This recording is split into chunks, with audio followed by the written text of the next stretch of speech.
peu comme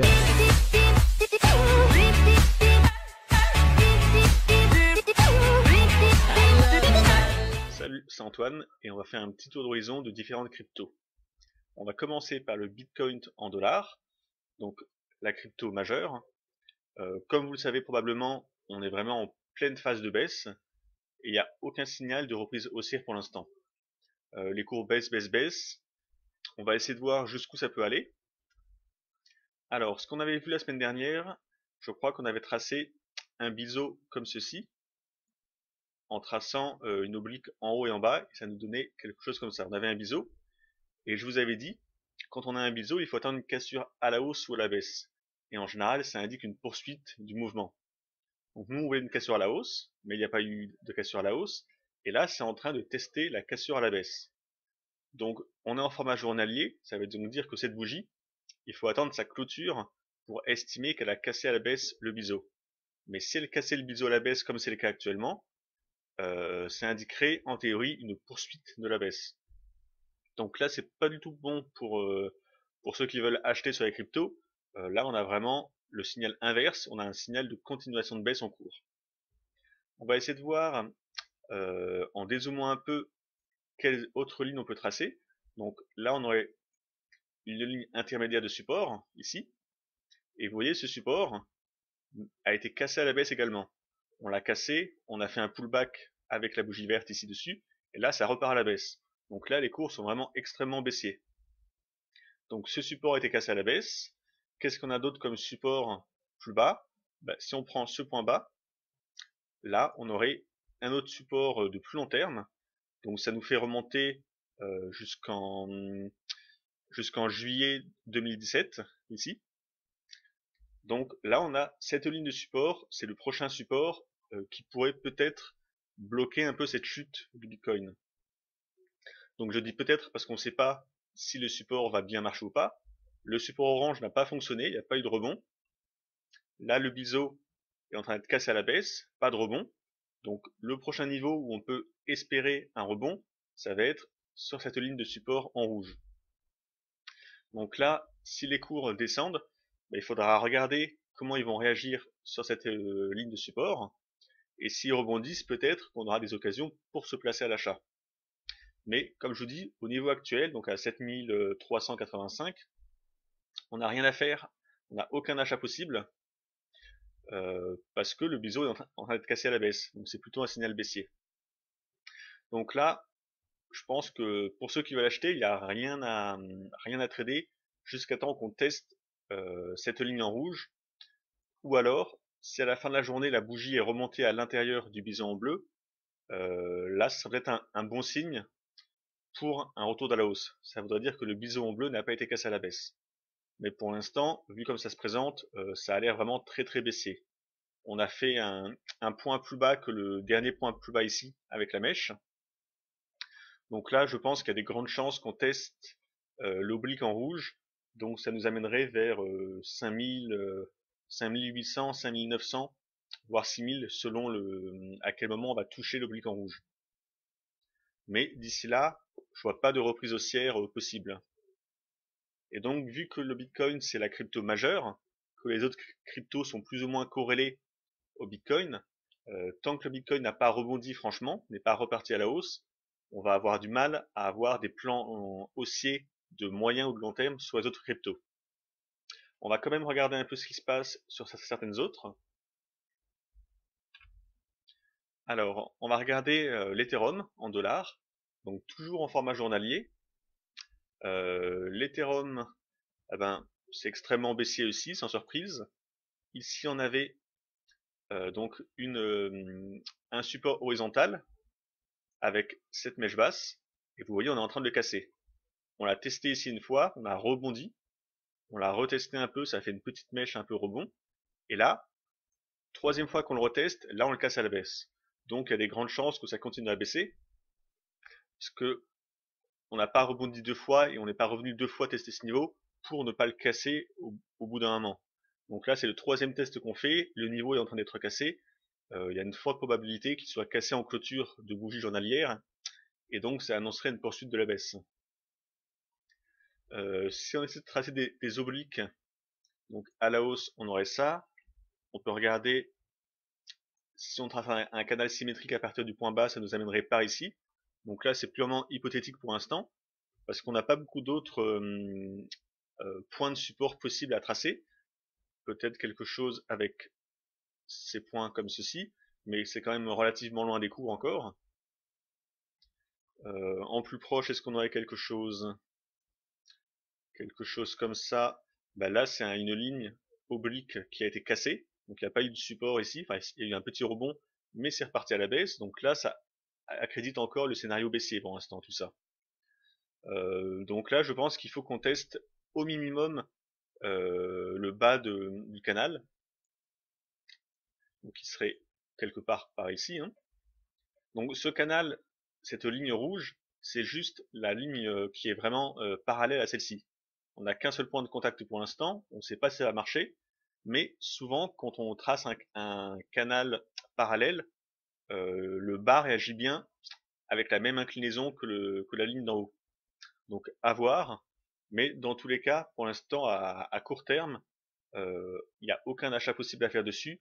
Il faut attendre que les cours atteignent ce niveau et atteignent ce niveau, cette ligne oblique en bleu qui est beaucoup plus bas.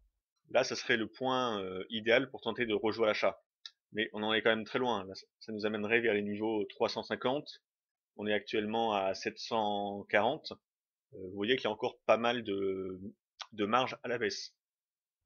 Donc le prochain niveau intéressant à scruter, ça sera cette ligne de ce canal parallèle, voir si on a une réaction avec une mèche basse et un fort volume, par exemple, avec un retour à la hausse des cours. L'autre façon de trouver des niveaux de support dynamique, ça va être de faire un retracement de Fibonacci. Donc, on va prendre ce point bas, qui est un point bas assez clair, et on va étirer notre Fibo jusqu'au point haut ici. Donc là, on a les pourcentages de retracement. On voit que là, les cours, sur la ligne rouge à peu près, ils ont testé le niveau de retracement de 61,8. Donc c'est un retracement de Fibo classique. Et là, on l'a cassé à la baisse. Donc il y a des fortes chances, quand le Fibo est cassé, vu que c'est censé être un support dans ce sens, il y a des fortes chances que ça indique une poursuite du mouvement jusqu'au Fibo suivant. Donc le suivant, c'est le 78,6, donc il serait ici. Et vous voyez, ça coïncide avec l'hypothétique bas de canal parallèle qu'on a ici. Donc, à voir dans les prochains jours, je pense, est-ce que les cours continuent à baisser très vite et atteignent le bas du canal avec ce niveau, ou alors si les cours continuent à baisser mais pas trop vite et qui dérivent un peu, peut-être qu'on pourrait toucher le bas du canal au niveau du Fibo 88,6 ici. Voilà. Et dans tous les cas, euh, si jamais les cours continuent à dériver à la baisse assez mollement, comme ça en oscillant par là, et qu'on n'atteint pas le bas du canal ici, il faudra attendre dans ce cas-là un retour vraiment sur la ligne de support très long terme, ici, en espérant qu'on puisse avoir un rebond sur la ligne bleue.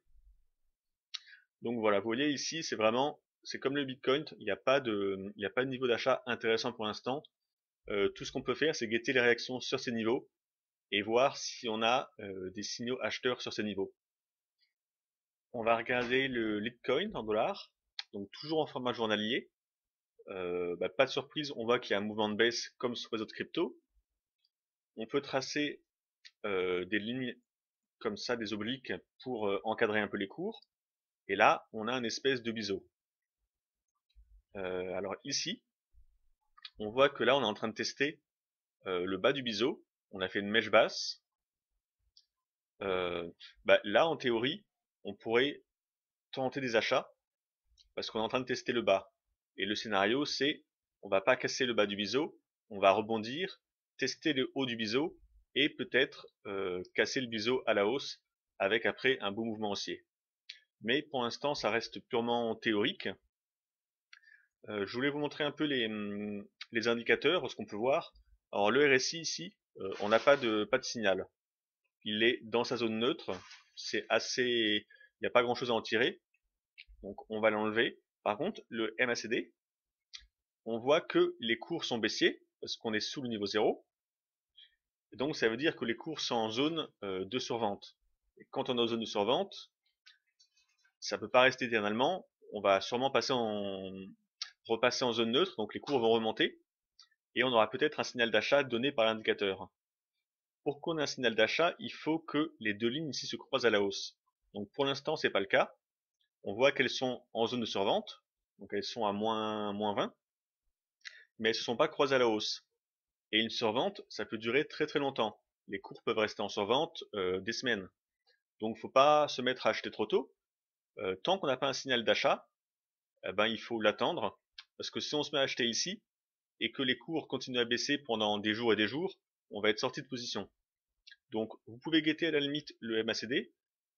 Quand les deux lignes vont se croiser à la hausse, en théorie on a un signal d'achat. Donc il faudrait regarder où sont les cours à ce niveau-là, à ce moment-là, parce que si on a cassé à la baisse le biseau, même si on a un signal d'achat sur le MACD, je vous conseille de ne pas le prendre. Parce que la cassure à la baisse du biseau, c'est un signal baissier. Donc l'indicateur doit vous aider, mais c'est pas lui qui prend la décision à votre place. S'il vous donne un signal d'achat qui est totalement incohérent avec ce que font les prix et les niveaux de prix, c'est trop risqué d'acheter comme ça les yeux fermés juste parce que l'indicateur le dit. L'idéal, ce serait d'avoir un signal d'achat ici, donc un croisement du MACD, et que les cours soient quand même toujours à l'intérieur du biseau. Dans ce cas-là, s'ils n'ont pas cassé à la baisse, ça veut dire qu'il y a une chance que le plan que j'ai dit initialement, donc un rebond à l'intérieur, se fasse. Mais donc là, ça va vraiment dépendre de à quel moment on va avoir le signal acheteur sur le MACD. Pour l'instant, on l'a pas. Donc pour l'instant, je vous conseille de rester neutre, sachant qu'on a vu avant le Bitcoin n'est pas du tout haussier, donc vouloir acheter une autre crypto alors que le Bitcoin est clairement baissé pour l'instant, c'est très risqué. Donc ça ne vaut pas la peine. En tant qu'investisseur, il faut que vous preniez les positions les moins risquées pour vous. Il ne faut pas vous forcer à jouer s'il n'y a rien à trader. Il faut attendre les bonnes opportunités. Et pour l'instant, on ne les a pas. Tout n'est pas réuni. Donc là, je vous ai donné un scénario. On va attendre le MACD et on va voir où seront les cours à ce moment-là. Regardons maintenant le Néo en dollars, donc toujours en journalier. On va tracer les lignes de tendance. Donc je vais simplement prendre les points bas évidents. Voilà. Et à la hausse, on aurait quelque chose comme ceci. Donc voilà pour ce qui peut encadrer les cours, à la hausse comme à la baisse. Donc là, on voit qu'on va arriver sur un test de l'oblique bleu qu'on a ici. Donc peut-être que on va avoir un petit mouvement de rebond ici. Donc à voir quand les cours vont y arriver, comment ils réagissent. Par contre, ce qu'on peut voir, c'est que là, c'est très baissier pour l'instant. Là, on a cette mèche basse, on a dépassé son niveau. Donc, on l'a touché une fois ici, ça a rebondi. Et là, on la reteste et on est en train de la casser à la baisse. Donc, il y a des très très fortes chances que les cours continuent de baisser et atteignent au moins l'oblique en bleu. Donc, à voir si ça rebondit sur l'oblique en bleu. Et en plus, cet oblique bleu, on a un autre niveau horizontal ici, ce point haut, qui est là. Donc là, on a un double niveau de support. Donc ça peut être un niveau intéressant pour avoir une petite réaction haussière. Mais encore une fois, tant que le Bitcoin n'a pas rebondi, je vois mal comment les autres monnaies pourraient rebondir à long terme. Donc voilà, faut guetter ce niveau. Et ce qu'on peut faire en plus, c'est tracer un retracement de Fibonacci encore une fois. Donc de ce point bas à ce point ici. Alors on voit que le niveau 38%, il y a eu des belles réactions ici, vous voyez. Ça a rebondi un peu. C'est reparti à la baisse, on a cassé le niveau 38. On a atteint le niveau 50.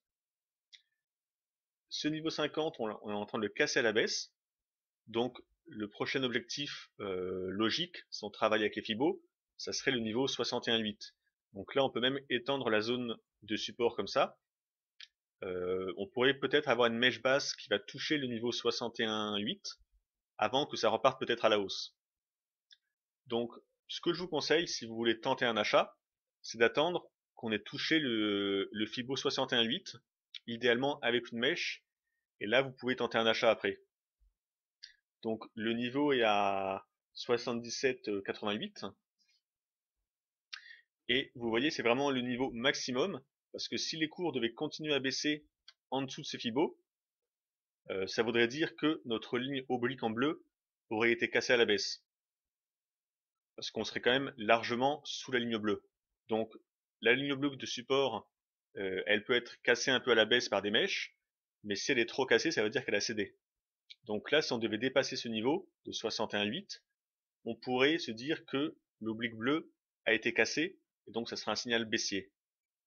Donc vraiment, si vous tentez un achat, pour moi, c'est sur le niveau 61,8, en espérant que ce soit une mèche basse et que ça remonte très rapidement. Si les cours continuent à baisser après avoir atteint le 61,8, il faudrait couper votre position. Donc après, il faut voir ça en direct, mais vers 70, je pense qu'il ne faut pas tenir une position plus longue. Mais donc là, on aurait peut-être un point pour tenter un achat. Et si on tente, c'est vraiment parce qu'on a une confluence de support, mais d'un point de vue macro, tant que le Bitcoin est baissier, il y a peu de chances que le Néo rebondisse à lui tout seul. Et on va finir avec le Misego en dollars, donc en journalier. Alors les cours sont extrêmement baissiers, ça c'est clair. On peut tracer une ligne de résistance qui va être très très pentue, à peu près comme ça, comme ceci. Et pour la baisse, pour canaliser la baisse, alors on n'a pas d'obliques très très pertinentes à tracer. On pourrait avoir quelque chose comme ça, avec ce point bas, mais c'est pas un support très fort, parce que pour que le support soit fort quand vous tracez vos lignes de tendance, il faut essayer de prendre des points hauts et des points bas qui sont très pertinents, qui montrent clairement un point bas. Là, j'ai pris une mèche basse, mais ça montre pas vraiment un point bas dans une tendance. C'est pas un point bas comme ça qui est très très clair. Là, c'est juste une mèche basse. Donc quand c'est comme ça, vos lignes de tendance ont moins de poids, moins de force. Donc là, je la trace parce qu'il n'y en a pas beaucoup d'autres possibles à tracer. Donc c'est toujours une indication supplémentaire. Mais cette ligne de support n'est pas très très forte. Donc les cours ont une bonne chance de casser à la baisse quand même cette ligne. Si on cherche d'autres niveaux de support, on va chercher du côté des niveaux horizontaux.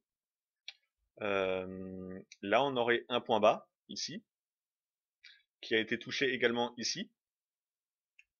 On a également un autre point bas, ici, avec la mèche basse. Et on peut voir un autre niveau intermédiaire avec la mèche basse ici.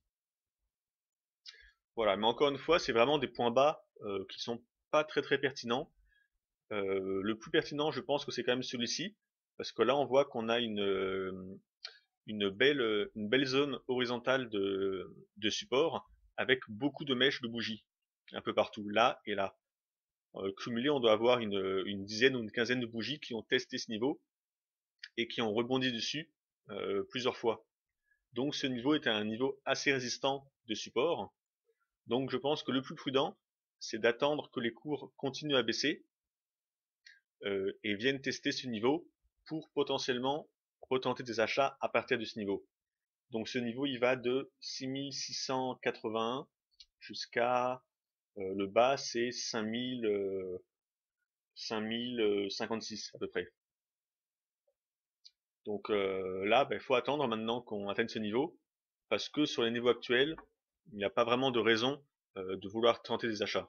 Les cours sont trop baissiers, le Bitcoin est baissier, donc là il faut attendre, il faut attendre. Il n'y a pas de scénario acheteur dans l'immédiat pour l'instant.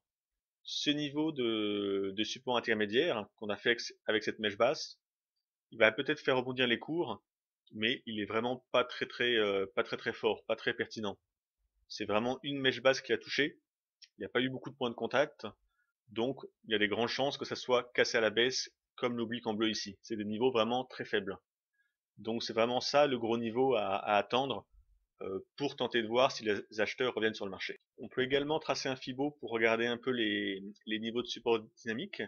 Donc je vais prendre le point le plus bas et le point le plus haut. Alors, ici on voit qu'on a eu une mèche basse qui a touché le niveau 61,8, quasiment pile poil. C'est remonté. Les bougies sont revenues tester ici le niveau 50. Vous voyez, le 50 est là. On a eu plusieurs tests de corps de bougies sur ce niveau. Ça a hésité, puis ça a cassé à la baisse. Les bougies sont arrêtées ici au niveau 61,8. Et là, on l'a clairement dépassé à la baisse.